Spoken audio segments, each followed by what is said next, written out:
It's 8 p.m. and here are our top stories. A cold front rocks the Front Range, bringing freezing temps and slick roads for your morning commute. The snow is still falling, although lighter, but the temperatures have a long ways still to fall overnight. We have team coverage tracking the changing conditions overnight. Colorado ready to make a statement on abortion rights. How did you arrive at the deciding when life begins? That's really what's happening with this bill, is to really lay down literally the law of the land. Right now, lawmakers discussing a bill allowing unrestricted access if the Supreme Court overturns Roe v. Wade. For the first time in a very, very long time, a real chance that the Supreme Court is going to reverse Roe versus Wade. And Mesa County Clerk Tina Peters indicted by a grand jury for election tampering. I have not seen anything like this come through my office before. Plus, no ball. As the lockout continues, the MLB pushing opening day back yet again. First tonight, our Denver 7 weather action day in full effect. Heavier snow is expected overnight. Our mile-high camera shows some accumulation on I-25 right now and snow falling in downtown Denver. And as you might expect, conditions are worse in the high country. After nearly 4 hours of heavy congestion, I-70 just west of Vail has now reopened. That's great news. And we have live team coverage for you tonight. SLOAN DICKEY is looking at a supply shortage holding up crews de-icing roads. But we start with Chief Meteorologist Mike Nelson, who's tracking those snow totals. Mike. They've mostly been in the 2 to 4 inch range, a little bit heavier up in Boulder, where they had closer to 5 inches. This is a lonely view on the Pearl Street Mall in Boulder. And boy, those temperatures are getting lonely too. 6 at the top of the hour in Denver, 9 at Greeley, 7 right now at Akron, at 0 at Laramie, Wyoming. Combine the wind and it feels like 9 below 0 on exposed skin in Denver, 7 below in Lyman. And there's still a pretty good amount of warnings and advisories in effect across the state. The areas in the purple, weather advisories till tomorrow morning. In the pink, heading out into Kansas, those are winter storm warnings. They're going to see a lot of closed roads over much of northern Kansas. So here's what it looks like currently along the Front Range. The snow bands are continuing, the darker colors indicating the heavier snow, but it looks like the heaviest bands are gradually working their way out across the eastern plains, out toward the Burlington area and points farther east. So that's the story tonight, the heavy snow heading east. Slick roads, though, a guarantee overnight and for tomorrow morning. We'll get light snow in the morning. It'll just be flurries. Good news, warmer weather over the weekend, and we do have some 60s coming up in the 7-day forecast. Thank you, Mike. And with these slick conditions persisting through Thursday, CDOT is asking drivers to slow down and use caution, avoiding accidents like that 50-car pileup we saw on Sunday. Yikes. Yeah, it seems like a good idea to stay home if we can. And Denver 7 SLOAN DICKEY is continuing our live team coverage for tonight and future storms because, Sloan, you found out about a supply chain shortage that might actually impact Denver's ability to keep roads clear in the future. Yeah, specifically relating to that de-icer, which is crucial for keeping the roads clear during storms. Now, there is enough de-icer right now to weather this current storm, but some companies worry that the de-icer is running thin.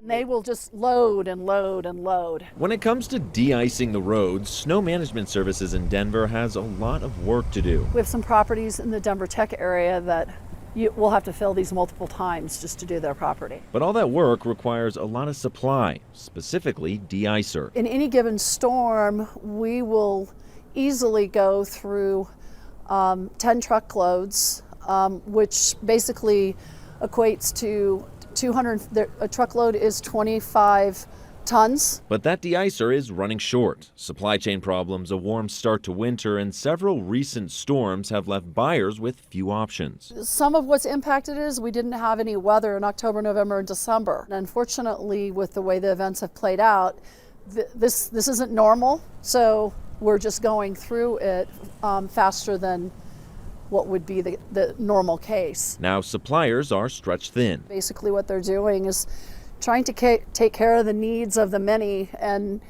basically we're being rationed is how it's playing out. Kimberly Jewell, the general manager, says roads could get icy if the de-icer runs out. For the moment, Snow Management Services has found a substitute stored in large warehouses like these. This is actually ice slicer, ice kicker, and rapid thaw. She says they can handle this storm. We're looking at single-digit numbers Thursday and Friday. So right now, we're just holding the line. But if the temperatures and the supply chain stay frozen, it could impact the roads as well. All of us snow fighters out here are doing everything that we can to keep people and property safe, but the reality of it is what we're up against right now is difficult. And Snow Management Services says they will be out this week clearing the roads even as those supplies run thin. On Spear, Sloan Dickey, Denver 7. Sloan, thank you. Taking a live look now from inside the state capitol tonight, where hundreds have braved the cold and snow to speak out about a reproductive rights bill that is facing its first committee test as we speak. Yeah, one of the main goals of the bill is to affirm access to abortions in Colorado. Denver 7 CB Cotton is there right now. The proceedings are expected to go into the night. She will have a 360 in-depth report on the outcome coming up on Denver 7 News at 10. Denver 7's political reporter Megan Lopez heard public comments on that bill earlier today, where more than 300 people originally signed up to testify either for or against the bill. Yeah, so as you can imagine with a sensitive topic like that, it brought out a lot of emotions on both sides.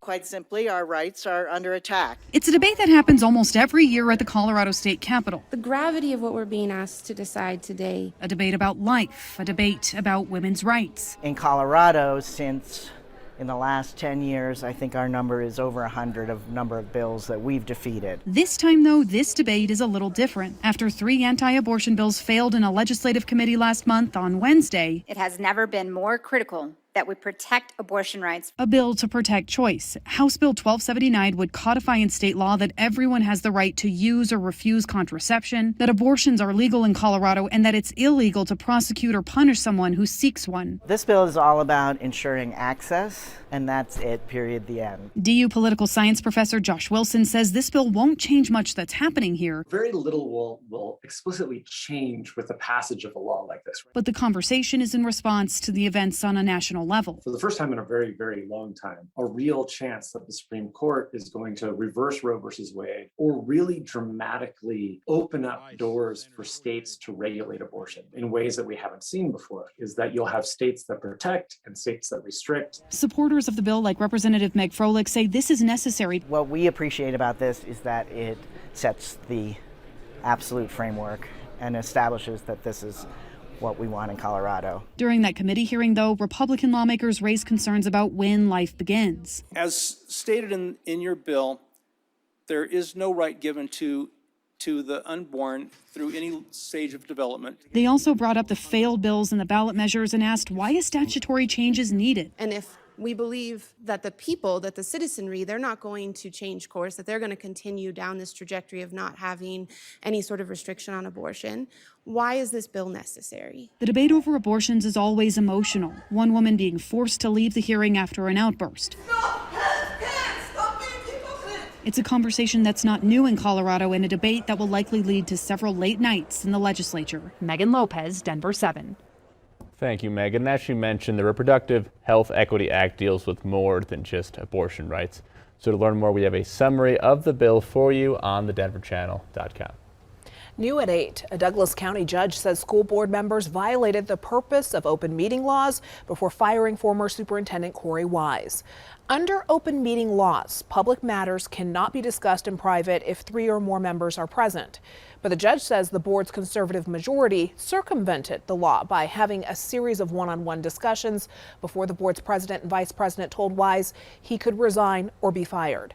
The judge is slapping the board with an injunction barring members from discussing public business or taking action except during a meeting that are open to the public. Mesa County Clerk and Recorder Tina Peters turned herself into Mesa County authorities today. She and her deputy clerk, Belinda Nisley, have been indicted on 13 counts related to election tampering, with 7 of those being felony charges. Nisley turned herself into the Mesa County Sheriff's Office earlier today, and both had $500,000 cash bonds set in their separate cases. As a result, leaders of Colorado's Republican Party are urging Peters to suspend her campaign for Colorado's Secretary of State. They said that she should do what's best for the party amid these legal challenges. The MLB has canceled more games after being unable to reach an agreement with the players' union. Regular season baseball games are now canceled through April 13th. And now this means 5 more Rockies games have been canceled, including the series at home against the Dodgers. The first Rockies series is now on April 14th at Coors against the Cubs. And staying with sports for all Nuggets and Avs fans or concert goers, here is some news. Ball Arena is lifting all COVID-19 protocols this Saturday. That means masks will no longer be required inside the arena for games, events, or those concerts.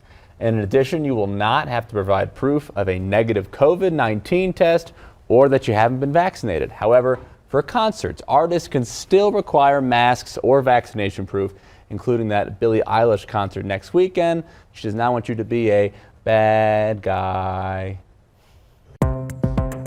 Coming up on Denver 7 News at 8, thousands of Denver families prioritizing flexibility for their child's school. We're going to look at every student as an individual. But as student performance slips, some parents are worried about the future of teacher autonomy. Innovation is not a bad word. Innovation is a positive word. Snow and bitter cold for tonight and early tomorrow, but there is a warm-up in the 7-day.